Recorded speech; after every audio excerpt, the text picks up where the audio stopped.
사실 제가 그 일본에 관심을 갖게 된 계기가 찬양입니다. 제가 몸담았던 그 헤리티지라는 팀이 블랙 가스펠이라는 음악을 하는 팀입니다. 예, 블랙 가스펠 하면 좀 생소하신 분들도 있을 텐데요. 예, 흑인 가스펠을 블랙 가스펠이라고 합니다. 쉽게 말씀드리면 그 1990년대에 그 유명했던 영화가 있어요. 시스터 액트라고. 예, 거기 그 나왔던 그 찬양들을 연상을 하시면 됩니다. 오 해피 데이라든지 조이풀 그런 유명한 곡들이 있습니다. 그런데 일본에서도 이 블랙 가스펠에 관심이 많다는 이야기를 듣게 되었고, 그래서 실제로 일본에서 활동 중인 이 블랙 가스펠 콰이어를 알게 되었습니다. 저는 이 블랙 가스펠을 좋아하면서도 복음은 믿지 않는, 그냥 음악이 좋아서 그냥 찬양을 부르는 그 일본 사람들이 신기하기도 했는데, 한편으로는 그런 그들의 영혼이 좀 안타까운 마음이 들었습니다. 그래서 그 시점으로부터 좀 일본에 관심을 가지게 되었어요. 그래서 시간이 날 때마다 일본 어린이들을 위한 찬양곡들을 이제 작곡을 하고, 그거를 이제 일본어로 번역을 해서 일본에 이제 캠프 사역을 하러 한 3번 정도 가게 됐는데, 그게 이제 좀 인연이 닿아서 일본에 선교사로 가게 된 계기가 됐습니다. 이 선교사로 일본에 이제 들어가게 된 건 이제 작년에 들어갔고요. 이제 작년 한 해는 이제 선교사 훈련을 받았습니다. 그리고 이제 본격적으로 사역을 시작하게 된 것은 작년 12월부터 시작을 했고, 지금은 동경 아가페 기독교회에서 협력 선교사로 지금 사역을 하고 있습니다. 사역을 시작하면서 저는 이 복음의 불모지인 일본 땅에도 지금 이 시간도 분명히 하나님께서 살아 역사하고 계시고, 믿지 않는 그들의 영혼이 언젠가는 주님 품으로 돌아오기를 간절히 기다리고 계신다는 것을 더욱 깨닫게 되었습니다. 제가 1년 반이라는 짧은 시간이지만 완전히 그냥 일본 사람들로만 구성된 그 일본인 교회도 섬겨보았고, 일본인 반, 한국인 반으로 구성된 교회에서도 섬겨보았고, 지금은 이제 한국인 위주로 구성된 한인교회를 지금 섬기고 있는데요.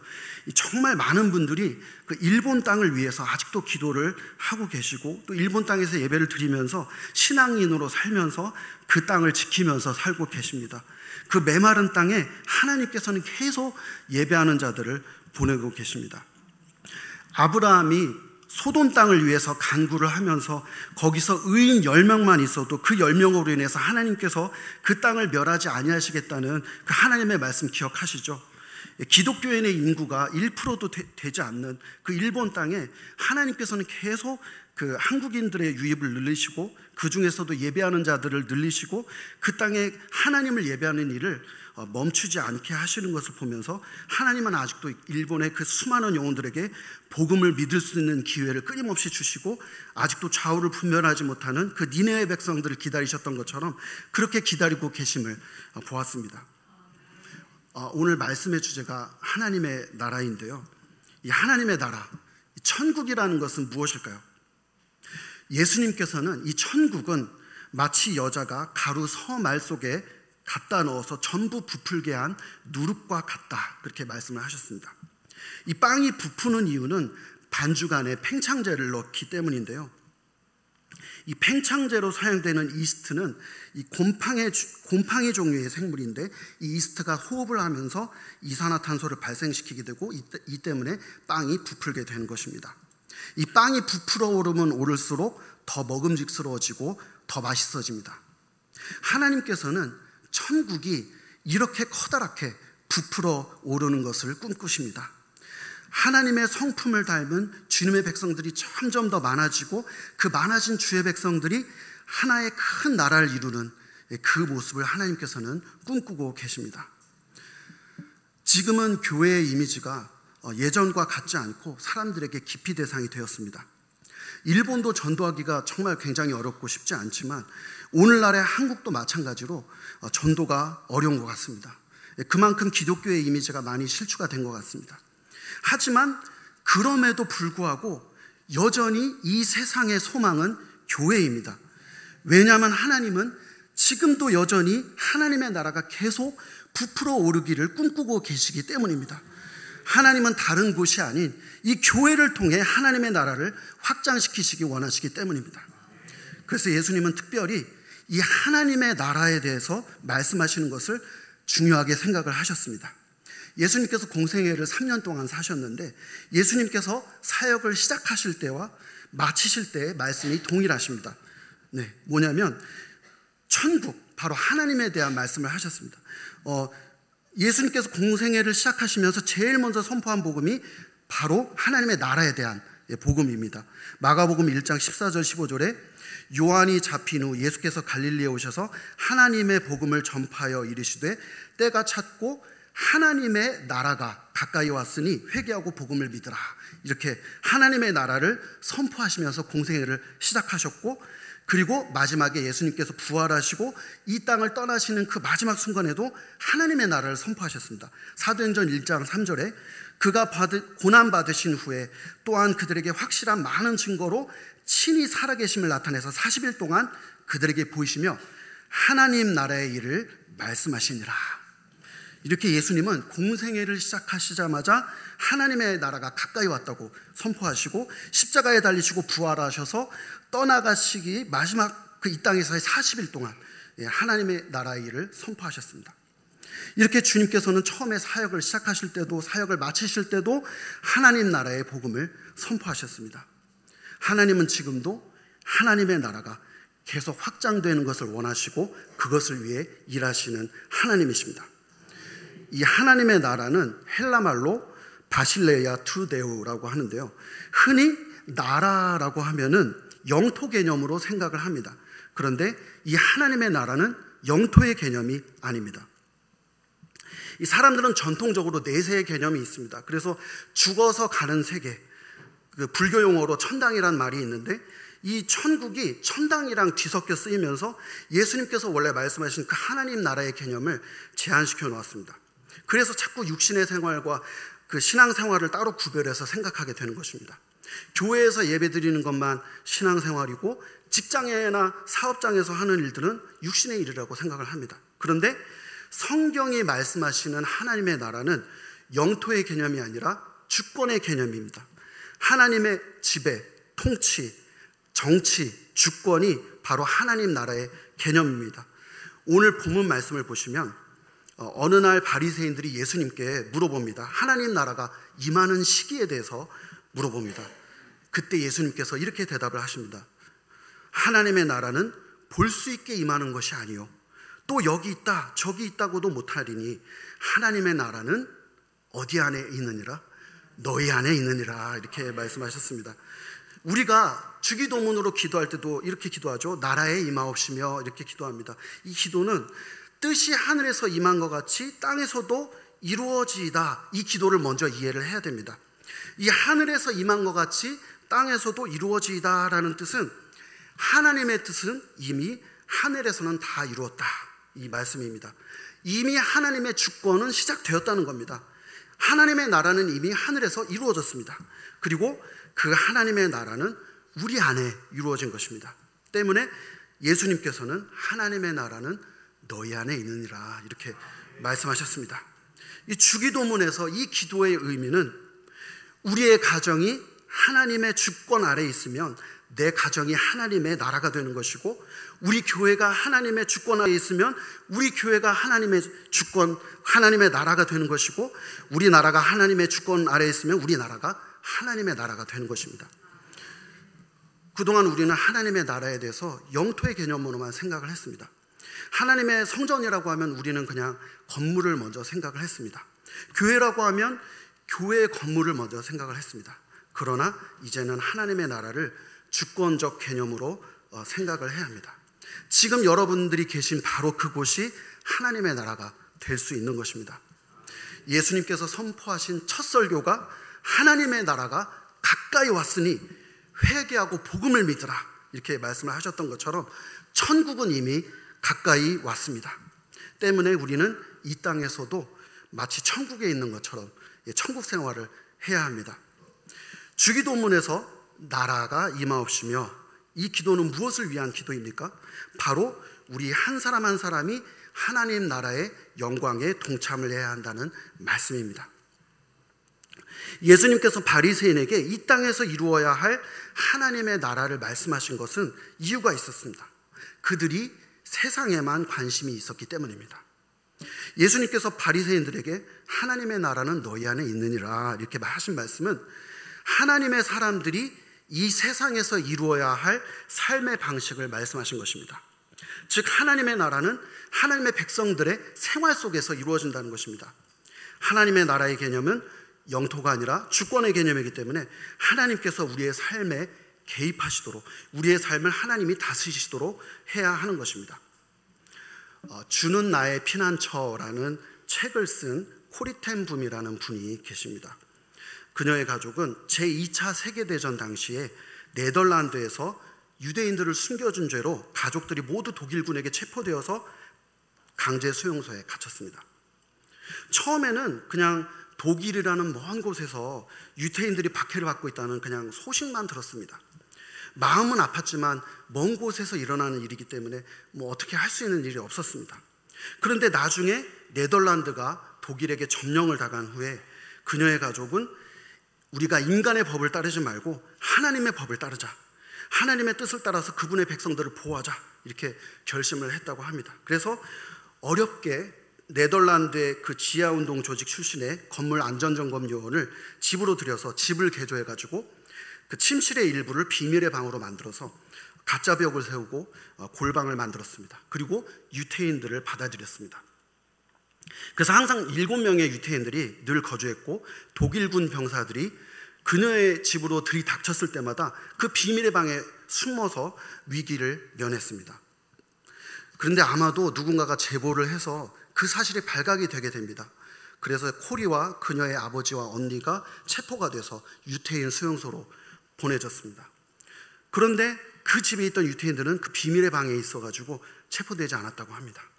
코리와 그녀의 언니는 이 아버지와 떨어졌습니다.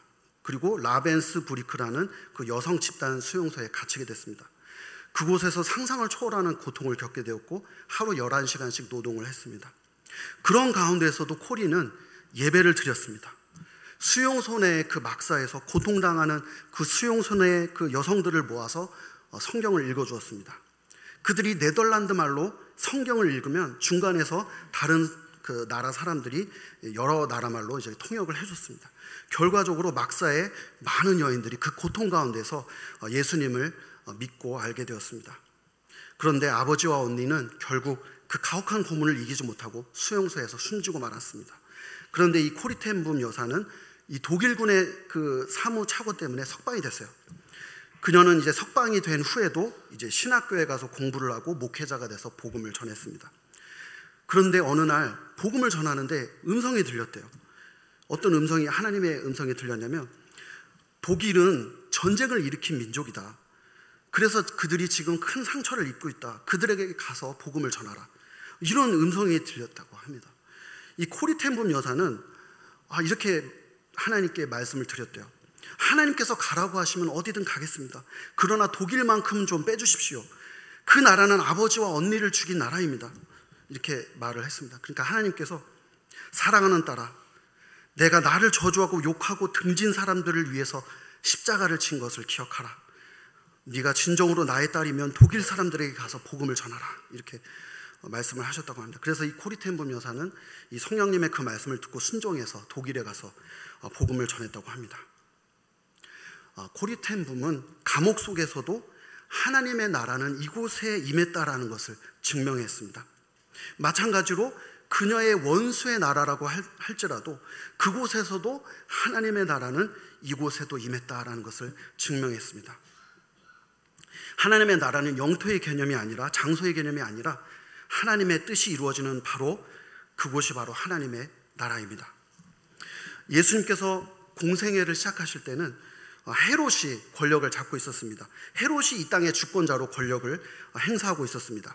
때문에 이 주권적 의미에서 하나님의 나라를 생각하고 하나님의 나라를 확장하기 위해서 이렇게 살아간다는 것은 정말 큰 위험을 동반하는 일이었습니다. 요한이 헤롯에게 잡힌 이유도 헤롯의 그 악함과 허물을 고발을 했다가 정치범으로 잡혀버린 것입니다. 그렇게 험악한 분위기 속에서도 예수님은 하나님 나라, 하나님의 주권을 선포하신 것입니다. 거기다가 예루살렘으로 올라가신 예수님은 성전 안에서 소와 양과 비둘기 파는 사람들과 돈 바꾸는 그 사람들이 앉아있는 것을 보시고 노끈으로 채찍을 만드시고 양이나 소를 다 성전에서 내쫓으시고 돈 바꾸는 사람들의 돈을 다 쏟아내시고 비둘기 파는 사람들에게 이렇게 말씀하셨죠. 내 아버지의 집으로 장사하는 집을 만들지 말라 하셨습니다. 예수님은 이 자신의 행동으로 인해서 어떠한 사회적 파장이 생기고 그것으로 인해서 예수님께 어떠한 일이 일어날 것이라는 것을 다 아시면서도 조금도 두려워하지 않으셨습니다. 예수님께서는 철저히 하나님의 주권 아래 살고 하나님의 주권 아래 행동하셨기 때문입니다. 우리는 천국 같은 삶이다 라고 하면 부자가 된다거나 뭐 일이 잘 풀린다거나 기도하는 즉시 병이 낫는다든가 그런 현실적인 결과를 기대합니다. 물론 우리가 전적으로 하나님을 신뢰하고 의지하면 그런 일들이 일어날 수도 있습니다. 그런데 그것이 하나님 나라의 본질은 아닙니다. 정말로 하나님의 뜻대로 신실하게 살아가는 사람들도 암에 걸릴 수도 있고 교통사고로 크게 다칠 수도 있습니다. 사업에 실패할 수도 있습니다. 그러나 하나님의 사람은 그런 상황 가운데서도 하나님을 예배하는 사람입니다. 예수님께서는 너희는 먼저 그의 나라와 그의 의를 구하라 이렇게 말씀하셨습니다. 이는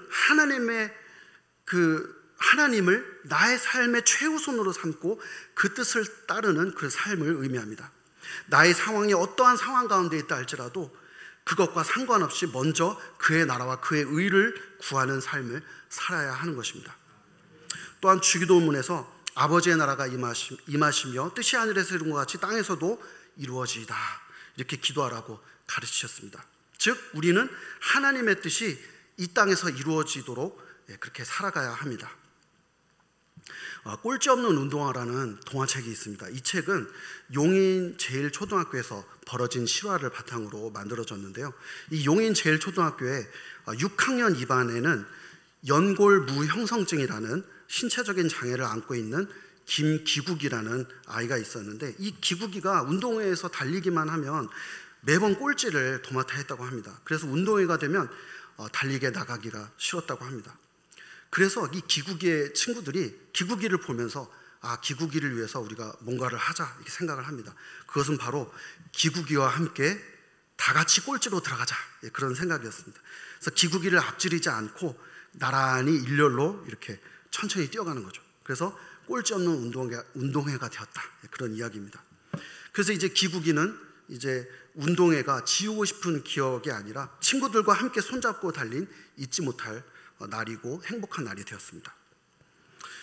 그런데 이렇게 아이들이 이런 생각을 할 수 있게 된 데는 한 선생님의 역할이 있었대요.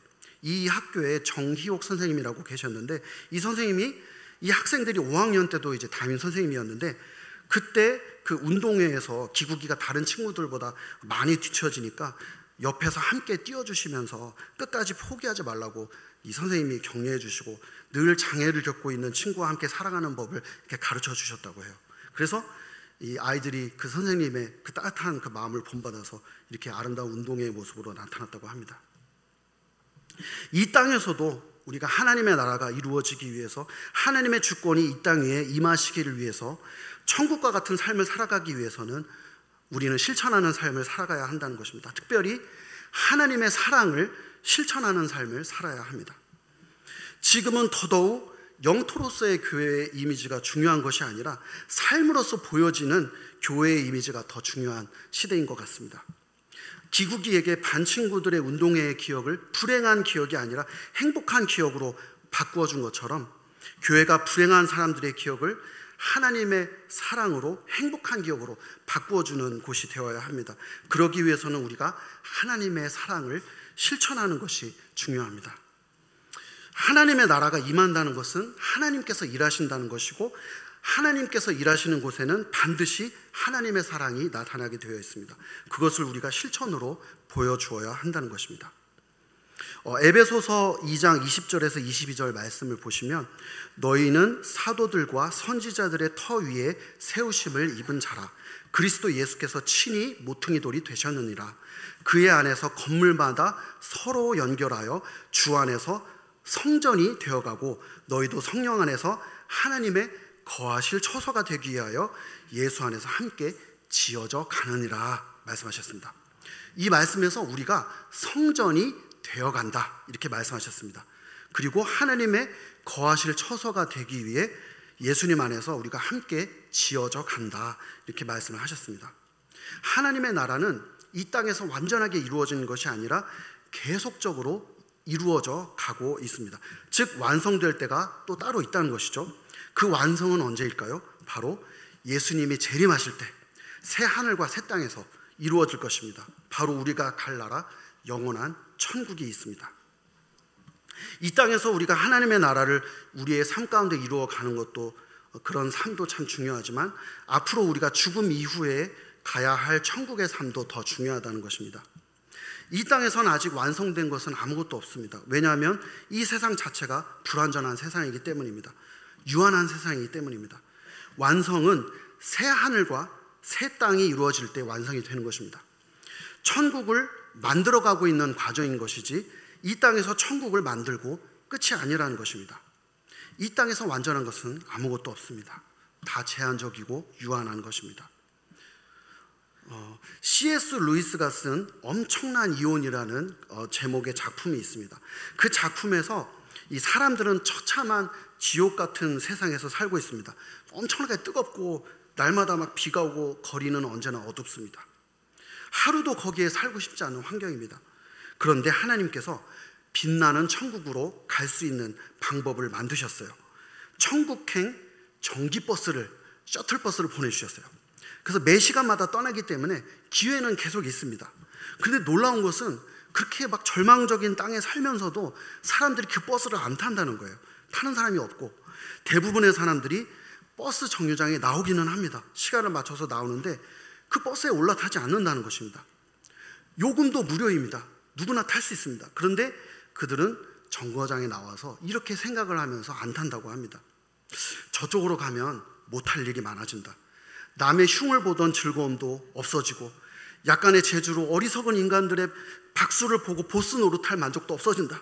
지위 노름이 거기선 안 된다. 자랑할 수도 없고 으쓱댈 수도 없는 세상에 무엇 때문에 가겠는가 이렇게 생각을 했다고 합니다. 그래서 일주일에 한 번쯤 그 정거장에 나오는데 천국행 버스는 타지 않는 일을 오래 하고 있었다고 합니다. 그런데 그들에게 한 가지 예고되지 않는 것이 있었다고 합니다. 그것은 이 셔틀버스가 운행 중지되는 날이 얼마 남지 않았다는 사실입니다. 사람들은 이제 더욱더 교회의 말이라면 귀를 닫습니다.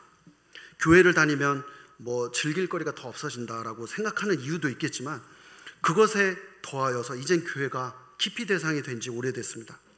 그래도 우리는 끝까지 복음을 전해야 합니다. 왜냐하면 하나님께서는 지금도 천국이 더 확장되기를 원하시고 또 그것을 위해서 일하고 계시기 때문입니다. 그리고 그것이 바로 하나님의 뜻이기 때문입니다. 저는 일본의 기독교 인구가 아무리 1%가 되지 않는다고 할지라도 여전히 하나님께서는 좌우를 분별하지 못하는 니느웨 백성들을 아끼셨던 것처럼 동일하게 일본에 죽어가는 수많은 영혼들을 불쌍히 여기시고 사랑하고 계신다고 저는 믿습니다. 원수의 나라에서 핍박을 당하며 고통 중에 있는 가운데서도 하나님의 나라는 이곳에도 임했다라고 증명했던 그 코리텐부 묘사처럼 하나님께서는 그 일본 땅에서도 분명히 인재하시고 역사하신다는 사실을 수많은 그 기독교인들의 간절한 기도와 예배를 드리는 모습을 통해서 저는 보았습니다. 저는 정말 개인적인 체험이지만 정말 태어나서 처음 경험한 신기한 체험이 하나 있습니다. 뭐냐면 처음에 이제 제가 일본에 들어갔을 때는 지금은 이제 동경에서 사역하고 있지만 동경에 있지 않고 치바라는 그 시골에 먼저 들어갔어요. 그곳은 이제 교회도 별로 없고 정말 일본 현지인들만 있고요. 신사만 많은 동네였습니다. 그리고 이제 시골이기 때문에 엄청나게 조용하고 또 일본인들 특징이 있잖아요. 남에게 폐를 끼치지 않는 그런 일본인들의 특징 때문에 뭐 거기서는 진짜 예배를 드려도 뭐 기도를 막 여기 교회에서 하는 것처럼 크게 뭐 한다든지 찬양을 막 크게 하고 그러면 민폐가 됩니다. 그래서 막 그렇게 크게 할 수가 없는 환경이었어요. 그래서 어느 날 이제 집에 조용히 이제 앉아 있는데 갑자기 어느 날 마음이 막 뜨거워지는 거예요. 성령님께서 제 마음을 막 뜨겁게 하시는데 제가 무슨 찬양을 했거나 뭐 기도를 했던 것도 아닌데 갑자기 막 뜨거운 마음을 주시는 거예요. 정말 주체할 수 없이 그 하나님을 향한 그 간절하고 뜨거운 마음이 막 올라왔습니다. 막 불타듯이 올라왔는데, 마치 그 뜨거운 마음이 제가 경배와 찬양 집회에 가서 한 2시간 동안 막 찬양 정말 뜨겁게 하고 막 뜨겁게 통성기도만 한 2시간 정도 한 것 같은 그런 마음이 막 가만히 있는데 그냥 온 거예요. 그래서 그 경험을 하면서 하나님께서는 꼭 그런 환경, 그러니까 막 찬양을 뜨겁게 하고 기도를 뜨겁게 하는 그런 환경이 아니라 할지라도 성령님께서는 그런 조용한 환경 속에서도 이렇게 역사를 하시는구나, 그걸 경험을 했습니다. 그 조용한 일본에서 그 남에게 패기치면 안 되니까 맨날 그 풀벌레 소리 외에는 정말 아무 소리도 안 들립니다. 그런 환경에서 성령님께서 정말 그렇게 뜨겁게 역사를 하실 수 있구나, 그걸 경험하면서 정말 제가 뜨겁게 기도를 했던 경험이 있었습니다. 제가 그 경험을 하면서 하나님께서 정말 그곳에도 계시는구나, 그 일본의 영혼들, 그 예수님을 믿으려 하지도 않고 믿지 않는 그 영혼들을, 복음을 거부하는 그들을 아직도 하나님께서는 두 팔 벌려서 기다리고 계시는구나, 그거를 정말 저는 그 순간 절실히 깨달았습니다. 그래서 제가 이제 작년에는 한 해 동안 이제 그 선교사 훈련을 받았고, 이제 올해 이제 사역을 본격적으로 시작을 하면서 저는 다른 무엇보다도 일본에 정말 예배하는 자가 너무 없어요. 잘 아시다시피 1%가 되지 않고 지금 얼마 전까지 0.8%였는데 작년 그 종교 영감이 항상 이제 그 매년 발간이 되거든요, 일본에. 근데 종교 영감을 보면 가뜩이나 0.8%였는데 지금은 0.7%가 됐습니다. 그러니 거기서 개신교는 더 없죠. 그게 다 뭐 천주교, 이단까지 다 포함한 거기 때문에 개신교는 더 적습니다. 네. 그런 상황인데 정말 예배하는 자가 너무 적은 것을 보면서 저는 이 일본 땅에 예배하는 자들을 세워야 되겠다, 그런 생각을 했어요. 그래서 저는 일본에서 이제 청년들을 좀 모았어요. 청년들을 모아가지고 이제 찬양팀이 없었는데, 제가 지금 섬기는 교회에 찬양팀이 없었어요. 그래가지고 찬양팀을 세우고 또 예배를 인도하고, 또 이제 그 일본에는 또 이렇게 교회를 섬길 수 있는 그 사람들이 많이 없어요. 부족합니다. 그래서 그 악기를 좀 연주할 수 있도록, 예배자로서 그 예배를 섬길 수 있는 악기를 연주할 수 있도록 제 아내가 또 피아노 전공을 했거든요. 그래서 피아노도 가르치고, 저는 예전에 기타 쳤으니까 기타 가르치고, 그런 일을 지금 먼저 시작을 했습니다. 이 일본 사람들의 그 기본적인 종교는 신도입니다. 그리고 일본의 그 전국의 마을이나 지역에는 반드시 하나 이상의 신사가 있습니다. 그리고 그 신사를 중심으로 맞祭이라는 것을 합니다. 축제예요.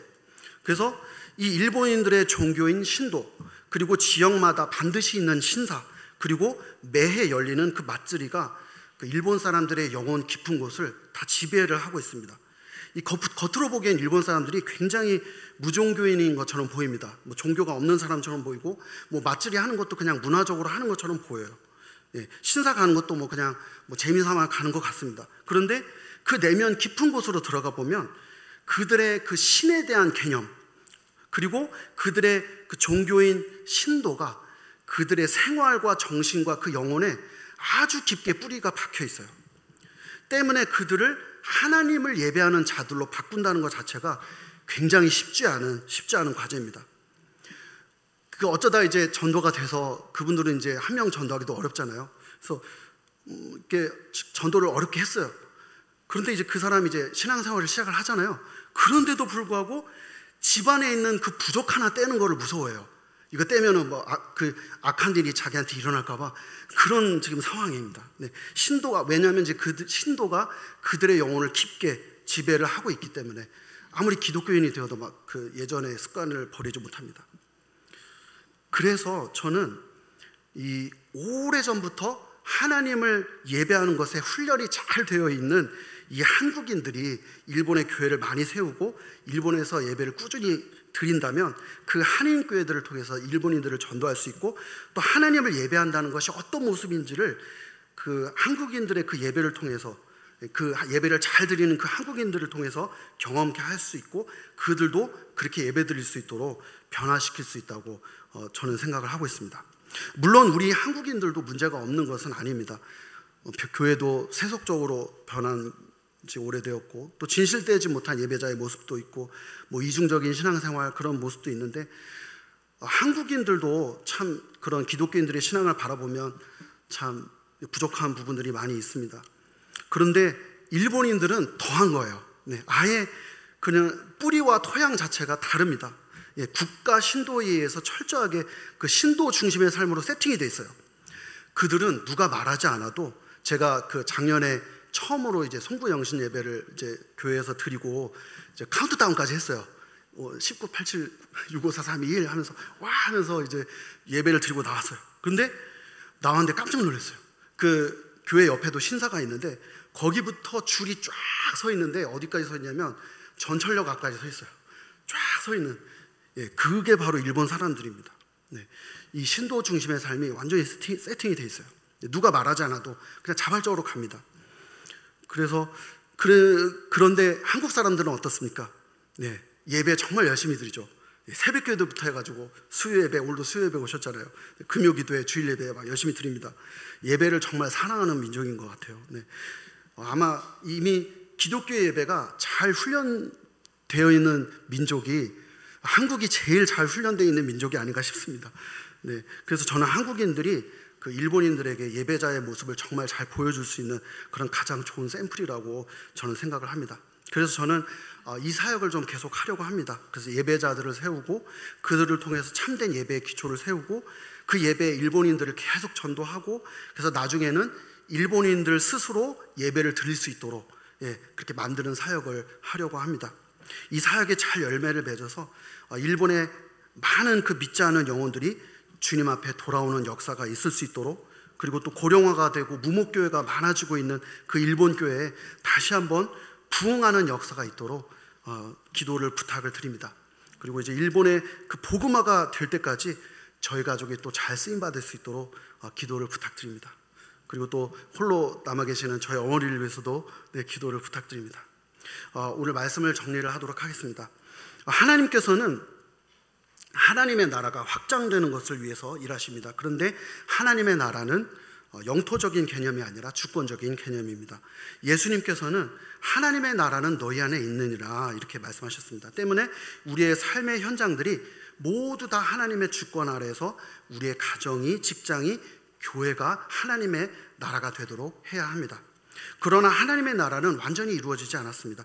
예수님께서 재림하실 때까지 하나님의 나라는 계속 이루어지는 중입니다.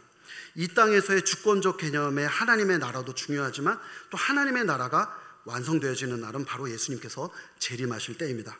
때문에 우리가 앞으로 갈 천국이 더 중요합니다. 그러나 천국행 티켓은 영원하지 않습니다. 이 세상의 끝이 올 때까지 한 영혼이라도 더 구원받게 하기 위해서 우리는 계속 복음을 전해야 합니다. 이 세상의 즐거움에 심취해서 천국행 버스를 타기를 주저하는 그 사람들을 향해서 이제 얼마 남지 않았다는 것을 전하면서 전도하기를 멈추지 말아야 하는 것입니다. 이 말씀을 기억하시면서 여러분들의 삶 가운데 날마다 하나님의 나라가 임하시는 기적을 경험하시고 날마다 하나님의 사랑을 실천하시며 또 주님의 복음을 전하는 삶을 살아가시는 성도 여러분들 되시기를 주님의 이름으로 축원드립니다. 기도하겠습니다.